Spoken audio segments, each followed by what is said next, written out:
Management के तीसरे part में हमने सीखा कि गुस्सा आने से पहले क्या करना है। फ्रेंड्स, मैं आपको एक सवाल पूछूं।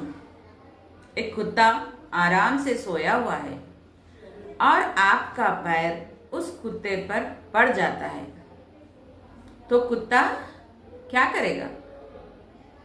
स्माइल देगा, सॉरी बोलेगा। आप बोलोगे क्या पागल की तरह बात कर रहे हो मैडम? वो तो सीधा काटेगा।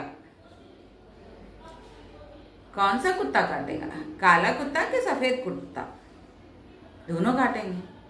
देसी के इंग्लिश, दोनों काटेंगे। हैदराबाद का कि अहमदाबाद का?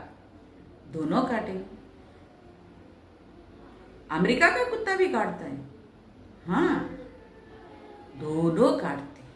सब कुत्ते काटते हैं। क्या 100 साल के पहले भी कुत्ता काटा करता था? हाँ। क्या 100 साल के बाद भी कुत्ता काटता है? काटेगा। हाँ। ऐसा क्यों? भाई, कुत्ते के पास कोई चॉइस नहीं है। चॉइस तो सिर्फ इंसान के पास है। उसके अंदर एक ऐसा मैकेनिज्म बनाया गया है खुद को प्रोटेक्शन करने के लिए। अगर कोई भी इसको इंजरी होती है तो वो सीधा डिफेंस में काटता है। उसको कहते हैं रिफ्लेक्स एक्शन। आपने कुत्ते पर पैर रखा, ये स्टिमुलस हुआ, उसने काटा, ये रिस्पांस हुआ, और ये ऑटोमेटिक हो जाता है और बहुत ही फास्ट हो जाता है। इसको कहते हैं रिफ्लेक्स एक्शन। आपको एक सवाल पूछूं? अगर आपको कोई थप्पड़ मारे तो आप क्या करोगे? आप बोलोगे दांत तोड़ दूंगा उसके। फिर उसमें और आप में क्या फर्क है? आपने भी रिएक्ट किया और वो भी रिएक्ट करता है। इसको कहते हैं रिएक्शन। एक और सवाल पूछूं? अगर कोई आपको थप्पड़ मारे तो आप 2 थप्पड़ मारो। क्या कोई और चॉइस है? बहुत चॉइसेस हैं हमारे पास। यस, बहुत सारे चॉइसेस हैं। उसको पूछो क्यों थप्पड़ मारा। उसको बोलो कि सॉरी कहिए। उसको पुलिस स्टेशन लेकर जाओ। उसको हक करो। बहुत सारी चॉइसेस हैं। जब हमें थप्पड़ पड़ती है तो ये सारे चॉइसेस हमारे माइंड में आते ही नहीं।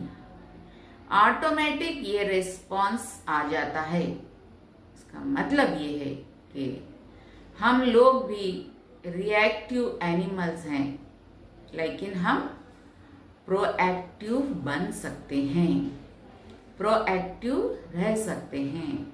उसके लिए हमें हमारी आदतें बदलना है, हमें सीखना होगा। प्रोएक्टिव का मतलब क्या है? जो इंसान प्रोग्राम एक्शन करता है, जो सोच समझकर रिएक्शन देता है। अगर हम रिएक्शन करते रहेंगे तो हम कुत्ते ही बने रहेंगे, इंसान नहीं बनेंगे। प्रोएक्टिव बनने में 6 महीने लगते हैं। जो इंसान प्रोएक्टिव होगा वो गुस्सा ऐसा नहीं करेगा जिससे नुकसान होता है। वो गुस्सा करेगा लेकिन कंट्रोल के साथ करेगा। वो डिसाइड करेगा कि किस पर कितना गुस्सा करना है, किस हद तक करना है और किस कारण से करना है। और जो इंसान रिएक्टिव होता है उसको मालूम ही नहीं कि कब गुस्सा करना है, ऑटोमेटिक शुरू हो जाता है। उसको नहीं पता कि कितना गुस्सा करना है। वो ये भी नहीं मालूम कि क्या कितनी मकदार में करना है, ज़्यादा करना है या कम करना है। फौरी रिस्पॉन्स दे देते हैं, फिर पछताते हैं। हमें प्रोएक्टिव बनना है, गुस्से को मैनेज करना है। तो सबसे बड़ी बात यह है कि प्रोएक्टिव बनो। Be proactive and be responsible. Responsible इंसान जब भी स्टिमुलस आता है उसको जज करता है और फिर डिसाइड करता है उसको क्या रिस्पॉन्स देना है। उसको कहते हैं अडल्ट ईगो स्टेट। हमको अडल्ट ईगो स्टेट में रहना सीखना है। जब कोई रिस्पॉन्स आए तो उसे देखें, जांचें, फिर अपना जवाब दे। हमारे 3 टाइप का रिस्पॉन्सेस होते हैं। एक होता है एग्रेसिव, दूसरा होता है पैसिव और तीसरा होता है असर्टिव। आपको असर्टिव बनना है। असर्टिव बनने के लिए ना ही आपको पैसिव बनने की ज़रूरत है और ना ही आपको एग्रेसिव बनने की ज़रूरत है। आप सामने वाले की आंखों में आंखें डालकर बोलिए कि काम क्या था। इसको कहते हैं असर्टिवनेस। अक्सर देखा जाता है कि जो लोग गुस्सा करते हैं वो एग्रेसिव रिस्पांस देते हैं। हमें एग्रेसिव रिस्पांस नहीं देना है बल्कि असर्टिव रिस्पांस देना है। दोस्तों, ये आप धीरे धीरे प्रैक्टिस करने से सीख जाएंगे। इसके अलावा बी एम्पैथेटिक, सामने वाले इंसान को समझने की कोशिश करना, वो क्या फील कर रहे हैं उसको समझने की कोशिश करना चाहिए। अगर हम सामने वाले को समझने की कोशिश नहीं करते तो हमारे अंदर सब्र ही नहीं रहता। किसी ने छोटी सी गलती की और उसको हम मारने लग जाते हैं। हमें एम्पैथेटिक बनने की कोशिश करना है। जितना ज्यादा आप एम्पैथेटिक बनोगे उतना ज्यादा गुस्सा मैनेज हो जाएगा। गुस्से वाले लोगों की एक आदत होती है, वो अपने नेचर का ढंडोरा पीटते रहते हैं। मैं गुस्से वाला हूँ, मुझसे गुस्सा कंट्रोल नहीं होता, मैं किसी की बात बर्दाश्त नहीं करता हूँ। आप क्या कर रहे हैं मालूम है? आप लोगों को तो बता रहे हो, लेकिन आपके अंदर भी एक कंप्यूटर मन पड़ा हुआ है, उसकी प्रोग्रामिंग आप कर रहे हो और ये इस प्रोग्रामिंग के बाद और मजबूत होता चला जाएगा। फिर इसमें से आपको निकलना मुश्किल हो जाएगा। तो क्या करें? अपोजिट प्रोग्रामिंग करिए।